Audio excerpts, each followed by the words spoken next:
Alors voilà, on est en lien et je vois déjà que les participants augmentent au fur et à mesure. On a des spectateurs qui se joignent à nous. Bonjour,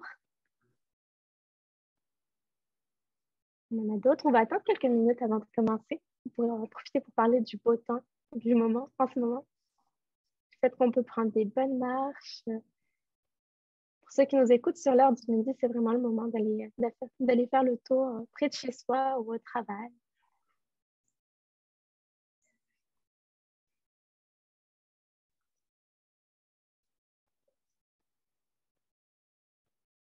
Bonjour. Je vais essayer de saluer tout le monde, attendre encore un peu parce que je vois qu'il y a de plus en plus de personnes qui se joignent à nous et c'est vraiment super. Je pense que c'est un beau sujet de grand intérêt pour tout le monde qui se joint. Donc, bonjour.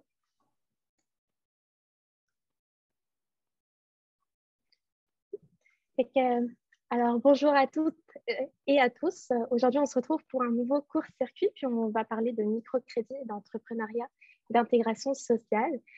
J'en profite pour faire un petit rappel à toutes les personnes qui se joignent à nous aujourd'hui. Vous avez la possibilité de poser vos questions dans le petit onglet à l'effet Q et R en dessous de votre écran. Si jamais on a le temps de les prendre, on va y répondre avec grand plaisir, mais sinon, on a toujours la possibilité de vous répondre par courriel. Alors, n'hésitez pas à nous écrire à info@commercialteslarp.com. Donc, le court-circuit, c'est un événement qui est organisé par Tesla RP assez régulièrement, qui dure 15 minutes top chrono. Et aujourd'hui, on a l'honneur de recevoir une invitée qui a fait un travail exemplaire pour le bien-être collectif. C'est une femme de tête, comme l'a décrit le magazine Véro cette année. C'est aussi une femme qui est nommée parmi celles qui nous tirent vers le haut par le magazine Châtelaine.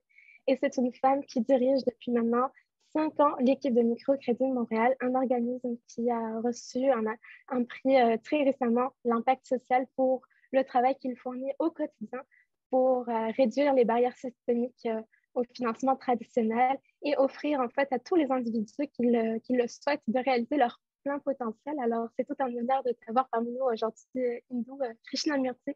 Bonjour, merci encore d'être joint à nous aujourd'hui. Bonjour Wissal, merci pour cette introduction. Alors, sans plus tarder, on va se lancer dans le vif du sujet. On parle beaucoup de microcrédit. C'est vrai que c'est une pratique, me semble-t-il, qui est née dans les pays émergents. Ça se développe de plus en plus. Ça se démocratise au Québec. Vous travaillez fort en ce sens. Qu'est-ce que vous pouvez nous dire de l'évolution du microcrédit? Puis, pour commencer, d'abord, qu'est-ce que le microcrédit? Quand on parle de microcrédit, il s'agit des petits prêts. Chez Microcrédit Montréal, ce sont des prêts allant jusqu'à 20 000 $ pour des personnes souvent exclues du réseau de financement traditionnel pour différentes raisons. Mais on offre non seulement un microcrédit, mais c'est aussi un accompagnement qui aide ces personnes à amener leur projet entrepreneurial ou un projet de reconnaissance de leurs acquis dans leur pays d'origine à fruition pour qu'ils puissent contribuer à leur plein potentiel ici au Québec.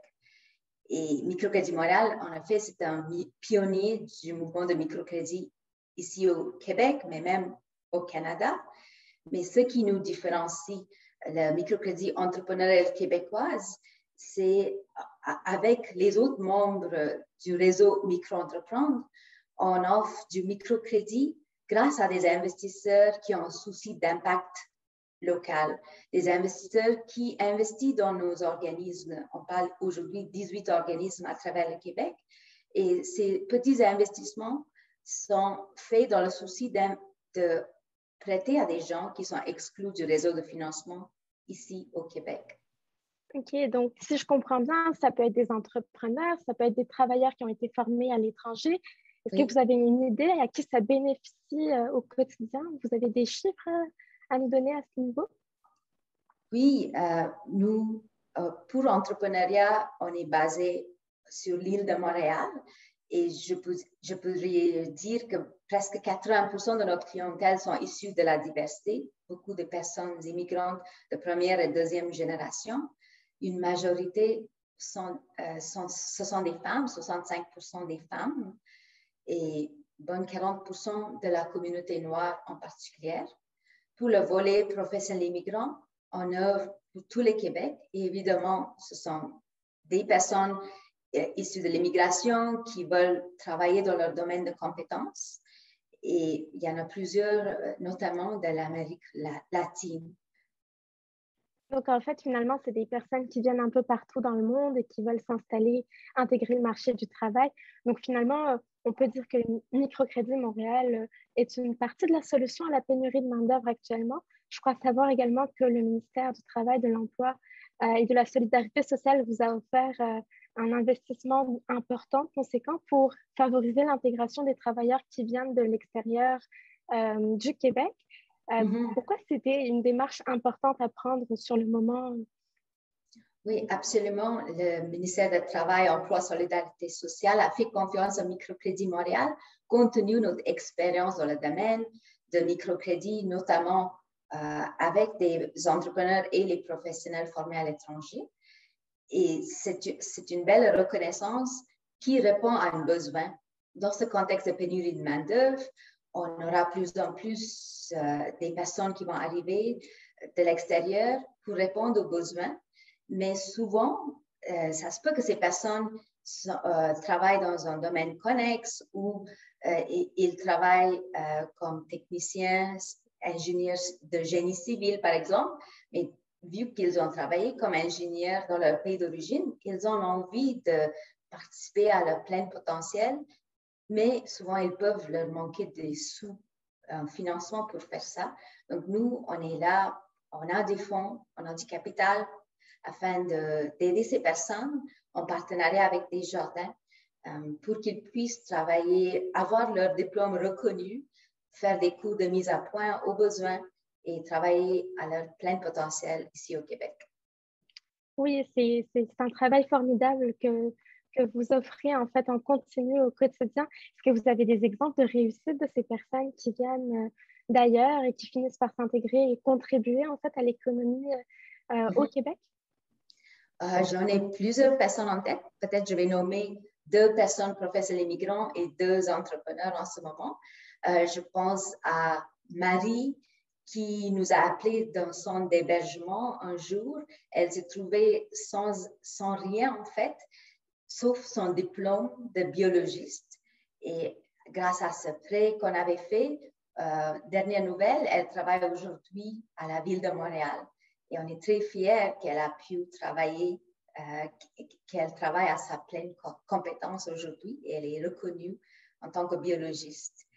L'autre exemple que je peux donner, c'est Ali qui travaille aujourd'hui en génie civil dans une mine à Val-d'Or.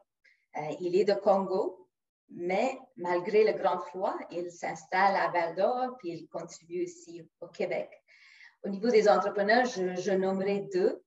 Je pense à Mimi, qui a l'entreprise Le Goût du Palais chez Mimi.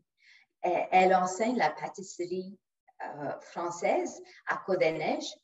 Elle a suivi son cours de lancement en affaires avec Microcrédit Montréal il y a presque 8 ans, je dirais. Et aujourd'hui, presque 8 ans plus tard, son entreprise est toujours à la service de la population, surtout de Côte-des-Neiges, mais aussi d'ailleurs. Et quand le moment où on l'a vue, elle était veuve avec 8 enfants d'origine sénégalaise. Aujourd'hui, elle est entrepreneure, épanouie. Malgré les hauts et les bas, elle se fonce dans son domaine. Puis je peux aussi penser à Nabou, qui avait racheté une entreprise de salon de coiffure qui était dans le quartier Hochelaga-Maisonneuve.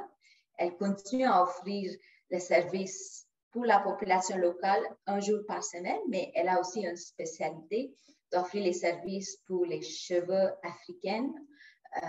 Donc, elle s'installe, elle est fière de contribuer à la revitalisation de la quartier Hochelaga-Maisonneuve.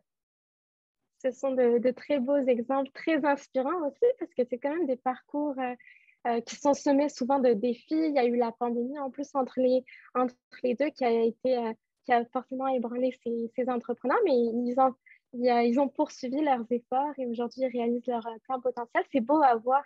Est-ce qu'en termes d'impact social, on dit toujours que c'est des petits prêts qui rapportent gros à la société. Qu'est-ce que ça rapporte finalement à la société? Oui, on peut nommer des chiffres. Je trouve que notre impact, c'est oui, quantitatif, mais surtout qualitatif. Il y a beaucoup d'intangibles et c'est pour cette raison qu'on avait fait une mémoire. On avait un étudiant à HEC Montréal qui a fait un travail sur l'impact social de façon qualitative, mais sans aller dans les détails. Au niveau quantitatif, on peut parler aujourd'hui de plus de 10 000 personnes accompagnées, la création et maintenance de plus de 3 500 emplois depuis 30 ans, plus de 6,5 millions prêtés à la communauté au Québec et surtout une retombée sur l'économie locale de plus de 20 millions de dollars grâce à ces petits prêts. Alors, au final, c'est des petits prêts de 2 000, 3 000, 4 000, 5 000, des petits montants qui finissent par apporter très gros à la société. Ce sont des petits prêts qui ont un impact de levier qui peut, oui, souvent, nous, on est la première marche dans un escalier de financement. On est là pour accueillir des personnes, leur offrir le prêt, mais aussi le soutien autour pour qu'ils puissent réussir dans leur projet. Et notre objectif, c'est de faire le pont vers les autres institutions financières. Et c'est ça qui va faire en sorte qu'ils vont créer d'autres emplois ou travailler, doubler, tripler leur salaire dans une courte période de temps. Puis là, ils contribuent à l'économie au Québec. Effectivement. Puis je crois également savoir que vous avez un volet entrepreneuriat féminin. Puis si on parle en fait d'entrepreneuriat, qu'est-ce que ça prend pour passer confiance à quelqu'un, passer confiance à son projet? Parce que souvent, le microcrédit ou le crédit en général, ça peut être un outil à double tranchant. Qu'est-ce qui vous convainc d'un projet pour aller de l'avant avec la personne? La façon, notre approche, parce que notre mission, c'est la lutte à la pauvreté et l'exclusion, notre approche, c'est un accompagnement et c'est une approche progressive. Vu que, effectivement, le crédit peut être double tranchant, on va accompagner la personne, voir grandir le projet avec la personne, au lieu de les enfoncer dans la pauvreté en faisant un plus grand prêt, en leur demandant de prendre plus de risques. Donc, notre approche, c'est vraiment être à l'écoute, faire confiance, une approche de pré-donneur qu'on fait, et c'est vraiment basé sur la confiance qu'on développe avec des personnes qu'on dessert. Donc, c'est une approche tout à fait humaine, en fait, que vous mettez de l'avant. Vous voulez aller vous accompagner la personne. Derrière. Oui. Avant le projet, c'est l'humain derrière qui vous parle. Absolument. Et ça, aussi, je peux ajouter, Vissal, grâce à mon équipe formidable, composée de 8 femmes venant de partout, de Terrebonne à Tbilissi, à Bujumbura et partout dans le monde. Nous, on est là pour desservir des personnes exclues du réseau de financement et on est fiers de faire notre travail. Et on a plus de 50 de bénévoles qui appuient dans notre travail, ainsi que nos investisseurs. Donc, c'est vraiment ensemble que je crois qu'on peut faire une société plus inclusive et prospère. Absolument. Puis on l'entend très bien, le message, et on vous souhaite encore beaucoup de succès pour les prochaines étapes de votre travail, beaucoup de succès à vos entrepreneurs et à vos professionnels. Et on l'entend aujourd'hui, il y a du capital, Microcrédit Montréal est là pour tendre la main aux prochains arrivants. Alors, merci beaucoup, Indo, pour ces bels échanges. Je pense que beaucoup ont appris de vous. Vous êtes un exemple. Merci, Vissal, pour cette opportunité. Merci. Donc, je pense qu'on a fait le tour. Je vais quand même prendre un petit moment pour voir si nous avons quelques questions qui émanent de nos interlocuteurs. On l'a fait en 15 minutes, top chrono. On peut être fiers de cet accomplissement-là.